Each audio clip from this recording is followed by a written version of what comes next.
प्रेम से बोलो आदि शक्ति जगत जननी मैया की जय। प्रेम से बोलो दुर्गा भवानी की जय। नेवता तोला देवत हो मुरदाई वो मोर अंगनाया बे महामाई। भागला मोर जगा बे शीतला दाई। भागला मोर जगा बे महामाई। नेवता तोला देवत हम मुरदाई वो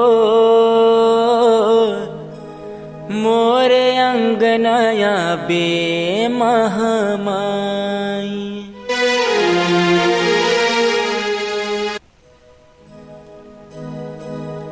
नमस्कार, जय जोहार, जय छत्तीसगढ़ संगवारी हो। आप सब जन के बहुत बहुत स्वागत है आज की मुन्नवा वीडियो में।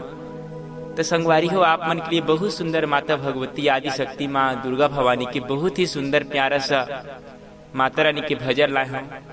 ये भजन के ओरिजिनल सिंगर हमार छत्तीसगढ़ के जज सम्राट भाई कांति कार्तिक यादव जी है। इला आप मन के बीच में मैं सुनाए के प्रयास करे हम अच्छा लगिस तो मोर आवाज में आप अच्छा लगी तो नीचे कमेंट करके जरूर बताओ।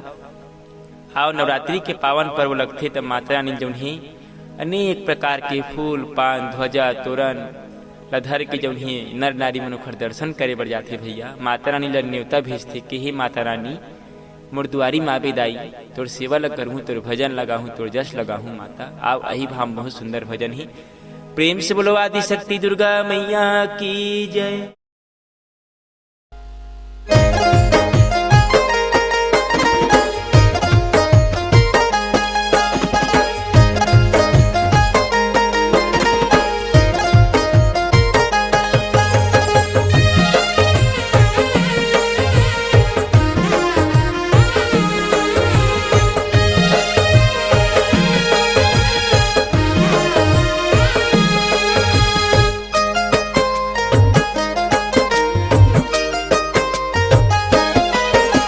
नेवता तोला देवत हम मुरदाई वो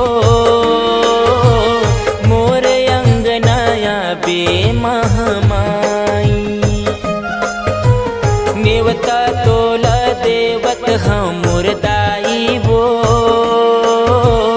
मोर अंगनाया बे महामाई। भागला मोर जगा बे दुर्गा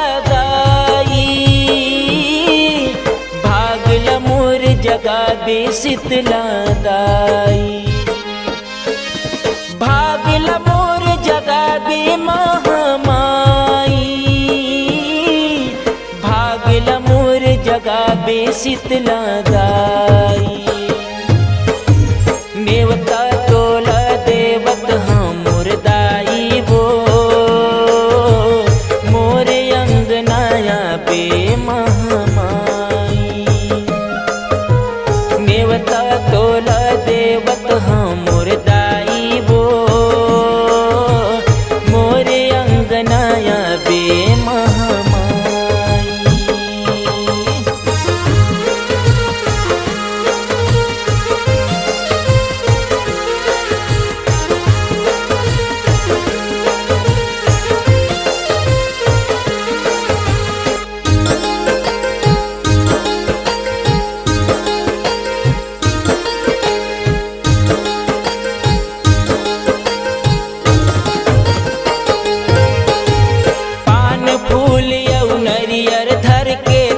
शरण में जाबू चंदन बंदन होम धूप के तोरण ध्वजल चढ़ाबू।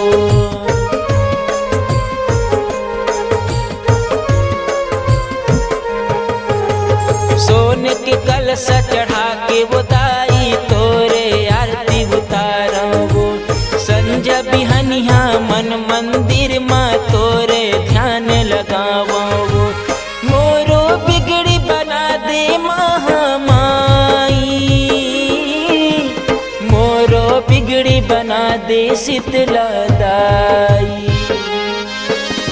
मोरो बिगड़ी बना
बरथे वो नर नारी मन आके वो दाई तोरे दर्शन करथे वो।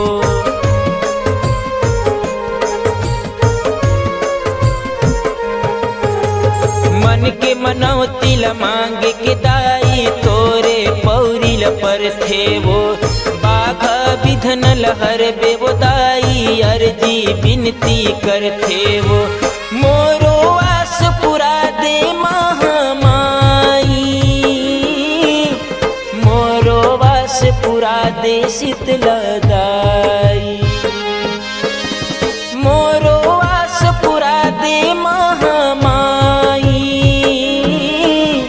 मोरो आस पुरा दे शीतला दाई। नेवता तोला देवत हमोर दाई वो, मोरे अंगनाया बे महामाई। नेवता तोला देवत हमोर दाई वो, मोरे अंगनाया बे महामाई। नेवता तोला देवत हमोर दाई वो, मोरे अंगनाया बे महामाई। नेवता तोला भेजत हमोर दाई वो, मोरे अंगनाया बे महामाई।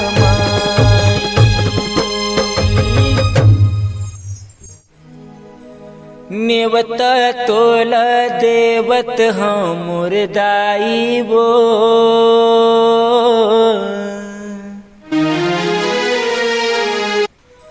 मोरे अंगनाया बे महामाई।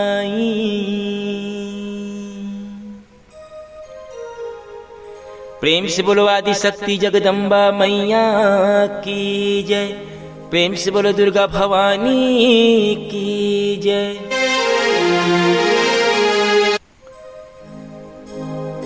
तो संगवारी हो आप मतलब कैसे लगी हमर माता रानी के भजन है नीचे कमेंट करके जरूर बताओ भैया हो।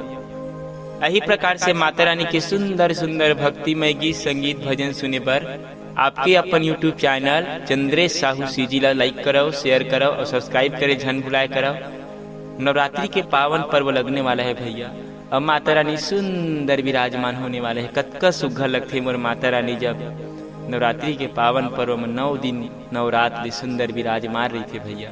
ओखर सेवा ला करबो, ओखर जस लगाथन विभिन्न प्रकार के तोरण ध्वजा नरियर बेल पान फूल अनेक प्रकार के माता रानी ला अर्पण करथन, व्रत उपासना रखथन। ऐसे लगते मानो जो उन्हें स्वर्ग के सुख धरती लोक में आ गए भैया। ऐसे लगते तो नवरात्रि के पर्व में माता रानी के भक्ति लगाए बर ओखर सेवा लगाए बर झन भुलाए करव। काबर माता रानी जो उन्हें भाव के भूखे है, भाव से यदि माता रानी पुकारव तो माँ भगवती जो उन्हें जरूर आपकी पुकार सुन के आते भैया हो। तो नवरात्रि के पावन पर्व में माता रानी की सेवा ला करना है और सब जन सुंदर माता रानी की भक्ति भजन ला गाना है। यही प्रकार से वीडियो आप मन ला सुंदर सुंदर नवरात्रि में सुने बर मिलत रही। तो मोर यूट्यूब चैनल सब्सक्राइब करे बर झन भूला। तो मिलता नवा वीडियो में, तब तक ले सब ला जय जय श्री राम। प्रेम से बोलो आदि शक्ति दुर्गा मैया की जय।